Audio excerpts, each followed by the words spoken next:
Mahigit 3 milyong pisong halaga ng mga ilegal na droga ang nasabat sa 2 drug suspect sa Maynila. Pero git ang dalawa, na-set up lang sila ng kanilang kapitbahay. May unang balita si Bea Pinlac. Na-arresto kayo sa batas na RA 9165. Ikaw ay may karapatan kayo, nahimik kung gusto walang ibo.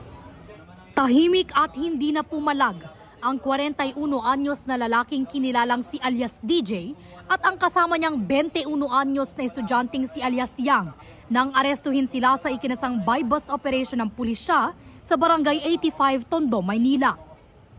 Higit 3 milyong pisong halaga ng umano'y ecstasy, cocaine at marijuana ang nahuli mula sa bag na dala ng isa sa kanila. Nahulihan natin yung ating mga suspect ng medyo maraming pieces o suspected ecstasy o tinatawag na party drugs. Nakuha din natin sila ng suspected 45 grams of cocaine at yung 11 grams of marijuana na may total value of 3,022,000 pesos. Bago ang buy-bust operation, halos 3 linggo raw muna minanmanan ang mga suspect. Meron ng lead, no, saan nila binabagsak at sino yung kumukuha ng mga mga illegal drugs na ito.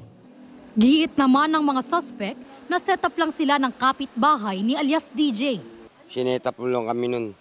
Siya po talaga may utak ng lahat. Kausap niya po ako sa cellphone. Yung pala po may kasama na siyang 2 pulis. Nahaharap ang mga suspect sa reklamong paglabag sa Comprehensive Dangerous Drugs Act. Ito ang unang balita, Bea Pinlac para sa GMA Integrated News. Kapuso, huwag magpapahuli sa latest news and updates. Mag-iuna ka sa balita at mag-subscribe sa YouTube channel ng GMA Integrated News.